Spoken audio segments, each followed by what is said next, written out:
sponsor, a été sponsor de la convention Snap Méditerranée à Israël. Alors je crois que vous êtes intervenu. Est-ce que vous pouvez nous dire en quelques mots quelle a été la stratégie que vous avez présentée et puis un peu aujourd'hui peut-être les faits d'actualité d'Amadeus?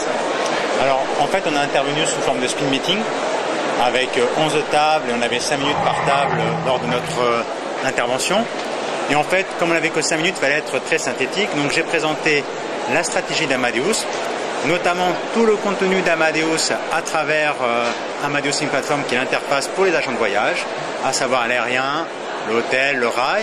Et j'ai précisé aussi toutes les évolutions qui arrivaient chez Amadeus, notamment une nouvelle génération de GDS qui va remplacer Amadeus In Platform, la révolution du rail avec une nouvelle interface beaucoup plus graphique et qui sera beaucoup plus accessible pour les agents de voyage, la révolution de l'hôtel avec l'intégration de centrales hôtelières en plus du contenu GDS. Ça c'était pour la première partie, GDS qui est connue des agences de voyage. L'autre partie qui est maintenant commence à être connue aussi des agences de voyage, c'est-à-dire la partie partenaire technologique et tout ce que l'on fait, c'est-à-dire les applications mobiles, les sites web, les moteurs de recherche vol, air, vol plus hôtel, etc. Ainsi que bien sûr ce qui était le thème de la convention, c'est-à-dire les médias sociaux et donc la solution Content Management System, qui est une solution que l'on propose pour permettre aux agences de voyage d'intégrer du contenu éditorial et de le diffuser sur 3 canaux qui sont le web, les applications mobiles et les médias sociaux. Alors justement, puisque c'était le thème de la convention, qu'est-ce que vous avez retenu des thèmes qui étaient abordés? C'était comment générer du business d'affaires dans les agences. Alors quel est votre ressenti, votre feedback? Alors ce que j'ai retenu, c'est que c'est quelque chose qui est en perpétuelle évolution, que ça succède finalement au site internet. Il y a eu le site internet, il fallait être dessus. Aujourd'hui finalement être sur le site internet c'est plus suffisant, il faut aller plus loin. Il faut être ce qu'on appelle omnicanal et donc être présent sur le site web, l'application mobile, le Facebook par exemple, qui aujourd'hui représente plus de 900 millions de personnes dans le monde, ne serait-ce que 24 millions je crois en France. Et donc la personne qui est intervenue était une personne qui faisait de la formation sur les médias sociaux, a essayé d'expliquer un petit peu tous les enjeux des médias sociaux, mais pas que Facebook, mais également de Twitter ou d'autres plateformes qui existent aujourd'hui qui sont nouvelles. Et moi-même j'étais déjà convaincu. Et j'espère qu'il a convaincu aussi la salle au sein de la convention, mais pour moi c'est un canal où il faut être présent, où l'agent de voyage doit être présente. Alors justement c'est intéressant. Pour vous, quels vont être les axes qui vont permettre demain à une agence de voyage de faire du chiffre d'affaires grâce aux médias sociaux? Vous avez une solution technologique, oui. En même temps vous avez été sensible au discours. Oui. Alors comment vous voyez ce business se réaliser du temps fort? Alors ce business c'est du temps. C'est du temps pour l'agence de voyage à prendre. Pas forcément d'argent ou un peu d'argent.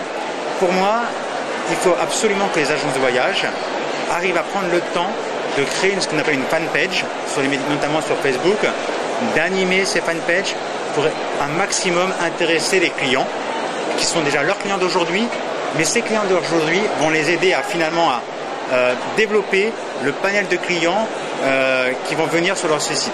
Si on crée une fanpage, si on met des commentaires intéressants, si on se montre spécialiste sur sa destination par exemple, qu'on anime un petit peu tout ça, qu'on arrive à intéresser les gens vont partager entre eux, vont partager leur voyage, vont partager leur retour qu'ils ont sur cette agence de voyage et ça va drainer du monde sur le site de l'agence de voyage ou sur la fanpage de l'agence de voyage.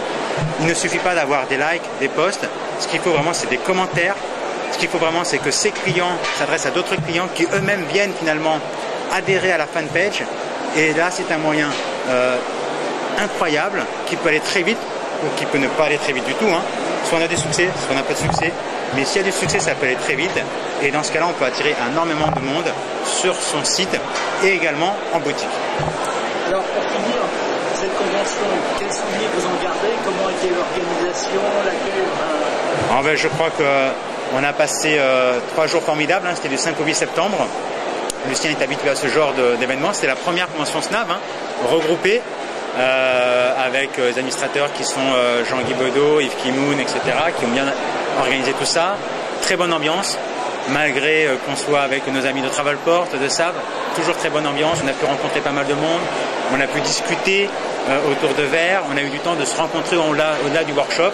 Et puis très impressionnant l'Israël, pour moi c'était la première fois d'aller devant le mur d'alimentation, d'aller voir l'église de Saint-Sépulcre où normalement c'est là que Jésus a été mis sur la croix. Donc vraiment beaucoup d'émotions durant cette convention. Merci beaucoup. Merci à vous.